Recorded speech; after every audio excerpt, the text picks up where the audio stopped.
హైదరాబాద్ మహానగరాన్ని అడ్డగోలుగా విభజిస్తున్నారని deputy floor leader Talasani Srinivas Yadav విమర్శించారు.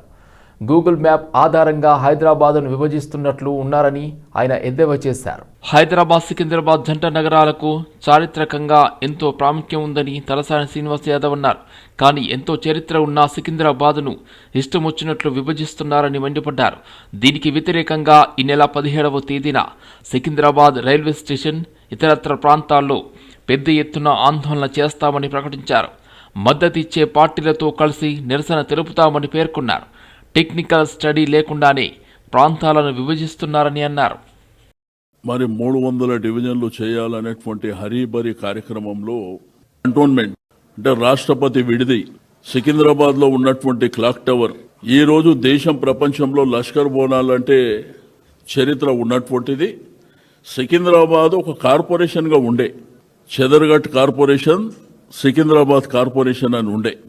ఈ జంట నగరాలలో సికింద్రాబాదు పేరు లేకుండా ఈ జిల్లాలో ఏర్పాటు చేస్తామని, 3 కార్పొరేషన్లు ఏర్పాటు చేస్తామని సైంటిఫిక్ గా కాకుండా వాళ్ళ ఇష్టానుసారం ఏదో రాచరిక పాలన కొనసాగుతుంది, మా సామ్రాజ్యం ఉంది, మా ఇష్టం ఉన్నట్టు చేస్తామంటే ఇక్కడ ప్రజలు వాళ్ళు యాక్సెప్ట్ చేయడానికి సిద్ధంగా లేరు.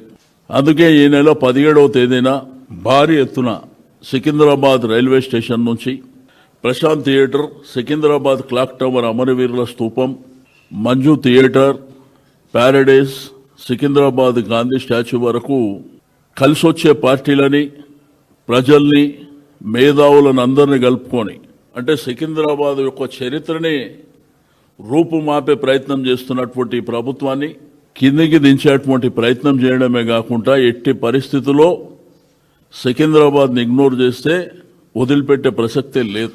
అది చరిత్ర. రాజశేఖర రెడ్డి గారు ఉన్నప్పుడు 202 సంవత్సరాల సెలబ్రేషన్స్ కూడా జరిగినటువంటి ప్రభుత్వానికి మా ప్రాంత ప్రజలు ట్యాక్సులు కడుతున్నారు.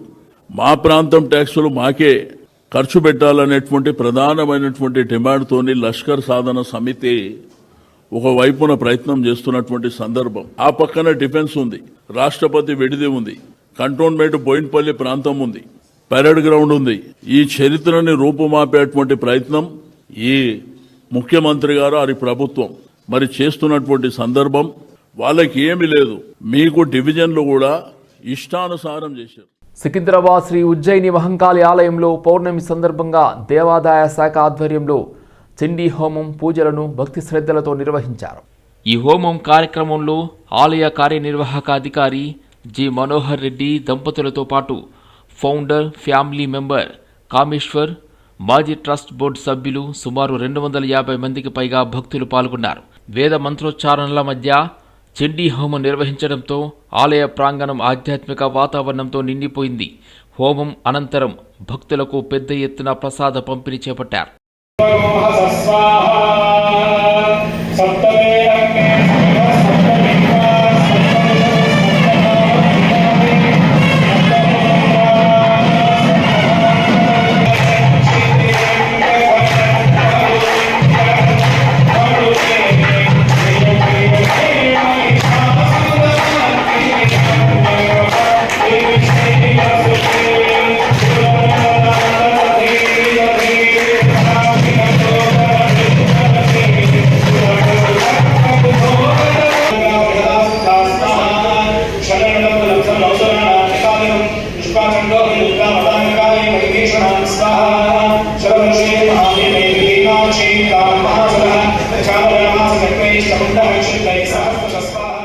శ్రీ రామలింగేశ్వర స్వామివారి దేవస్థానం కీసరగుట్టలో పౌర్ణమి ఆరుద్ర నక్షత్రం సందర్భంగా స్వామివారికి ఆలయ పండితులు విశేష పూజలు నిర్వహించారు.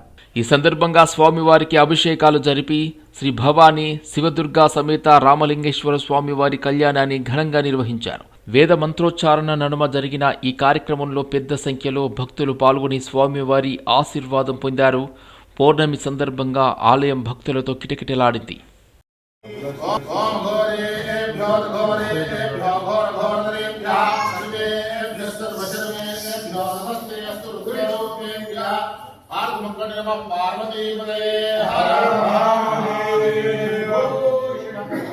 भवानी शिवदुर्गा माता की जय। जय।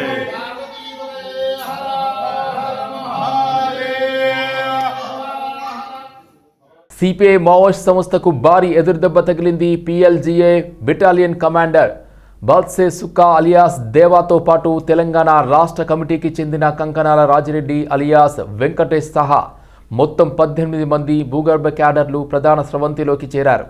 ఈ సందర్భంగా వారు 48 తుపాకీలను అధికారులకు అప్పగించారు.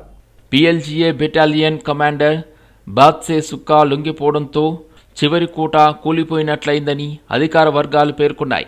అదే సమయంలో తెలంగాణ రాష్ట్ర కమిటీ పూర్తిగా పతనం అంచుకు చేరిందని, కంకనాల రాజిరెడ్డి లొంగిపోవడంతో ప్రస్తుతం ఒక్క ఎస్సీఎం మాత్రమే మిగిలి ఉన్నట్లు వెల్లడించారు.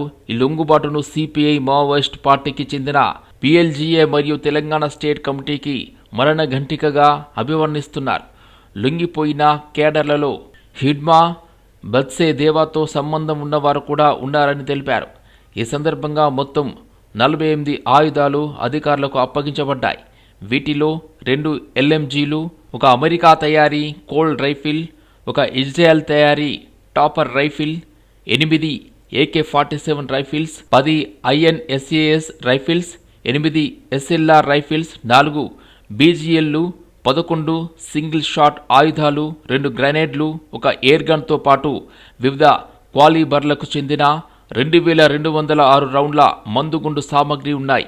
భద్రతా బలగాల నిరంతర చర్యలు, ప్రభుత్వం అందిస్తున్న పునరావాస విధానాల ఫలితంగానే ఈ స్థాయి లొంగుబాట్లు చోటు చేసుకున్నాయని అధికారులు పేర్కొన్నారు. దేశంలోని ప్రఖ్యాత డిజైనర్లు తీర్చిదిద్దిన డిజైనర్ దుస్తులను ఫ్యాషన్ ప్రియుల కోసం ఒకే వేదికపై అందుబాటులో ఉంచినట్లు యువ డిజైనర్, ఫ్యాషన్ ఇన్ఫ్లుయెన్సర్లు ఎస్ మానసారెడ్డి, స్నేహ, స్నిగ్ధాలు వెల్లడించారు. హైదరాబాద్ బంజారాహిల్స్లోని లేబుల్స్ పాప్-అప్ స్పేస్లో 2 రోజుల పాటు నిర్వహించనున్న ఫ్యాషన్ జిరాఫీ ఎగ్జిబిషన్ను వారు ప్రారంభించారు.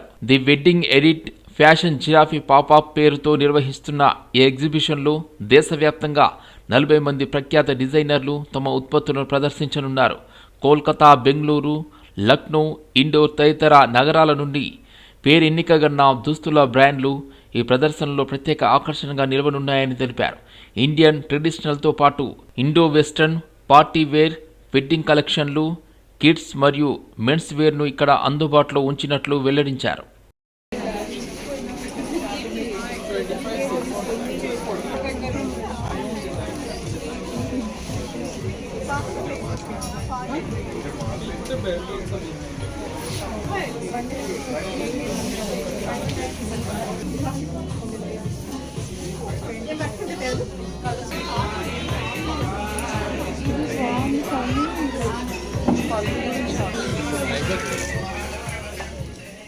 నేను Snigdha Polapragada, one of the creators of fashion giraffe popup exhibition. So మన సీజన్ 10 జరుగుతుంది అనమాట Hyderabad labels the popup space Banjara Hills లో.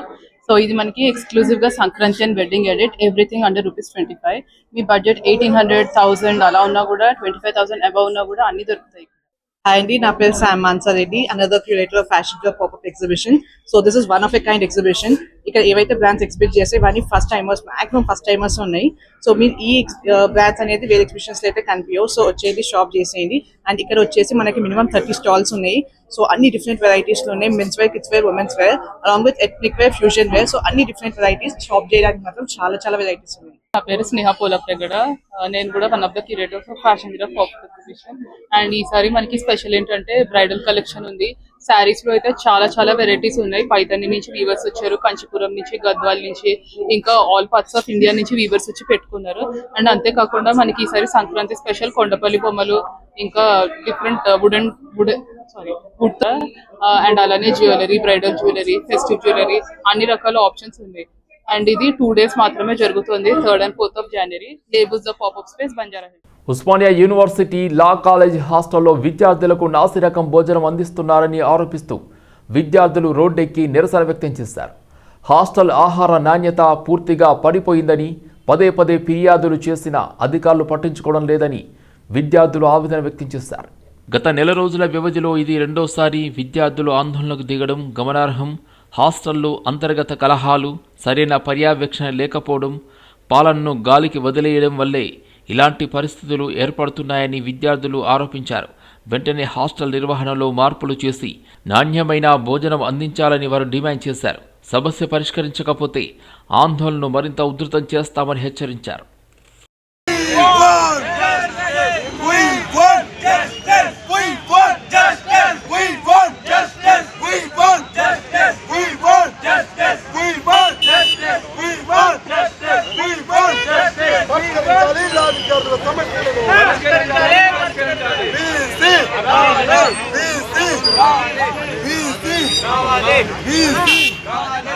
విద్యార్థులము 3వ సంవత్సరం చదువుతున్నా. నా పేరు కోడబాగ రాజు. ఇక్కడ గత వారం రోజుల నుంచి వెళ్ళి కర్రీ సరిగా ఉండట్లేదు, రైస్ సరిగా ఉండట్లేదు, ఉప్పు ఎక్కువ అవుతుంది. At the same time hygienic అసలు ఉండట్లేదు. వర్కర్స్ ఎప్పుడు టైంకి రావట్లేదు. కొంతమంది తాగి మరీ వంట చేసి చాలా అభాగ్య పాలు చేస్తూ అసలు సిసలైన భోజనం పెట్టకుండా నాసి రకమైనటువంటి బియ్యాన్ని వాడుతూ ఎంత మాత్రం కొంచెం కూడా మా మీద దయ జాలి లేకుండా అసలు ఎట్లా నడుపుతున్నారో మీకు అర్థం కావట్లేదు. మేము ఎన్నిసార్లు ప్రిన్సిపల్ గారికి, మా డీసీ గారికి మేము ఇన్ఫర్మేషన్ ఇచ్చినప్పటికీ, మేము పిటిషన్స్ ఇచ్చినప్పటికీ కూడా వాళ్ళు ఏమాత్రం పట్టించుకోవడం లేదు. ఇవాళ మధ్యాహ్నం వర్కర్స్ వాళ్ళు రావడం లేదు. ఎందుకంటే వాళ్ళు వండే స్థితిలో లేరు. వాళ్ళు ఆబ్సెంట్ అయ్యే పరిస్థితి ఏర్పడింది. కాబట్టి మేము అందరం విద్యార్థులం Osmania university of law college 3వ సంవత్సరం 5వ సంవత్సరం విద్యార్థులం అందరం రోడ్డు మీదకి వచ్చినాం. ఈరోజు మాకు న్యాయం జరగాలని, correct right to food and education, right to food and health అనేది ఒక ఫండమెంటల్ రైట్ కాబట్టి దానికోసం మేము పోరాడుతున్నాం. దయచేసి ప్రతి ఒక్కరు మాకు సహకరించాలని, మా సమస్యలు మీ వెంటనే వీసీ గారికి, vice chancellor of Osmania university, అదేవిధంగా Osmania university law college principal గారికి మేము మనవిస్తున్నాం. దయచేసి మా ప్రాబ్లం సాల్వ్ చేయండి.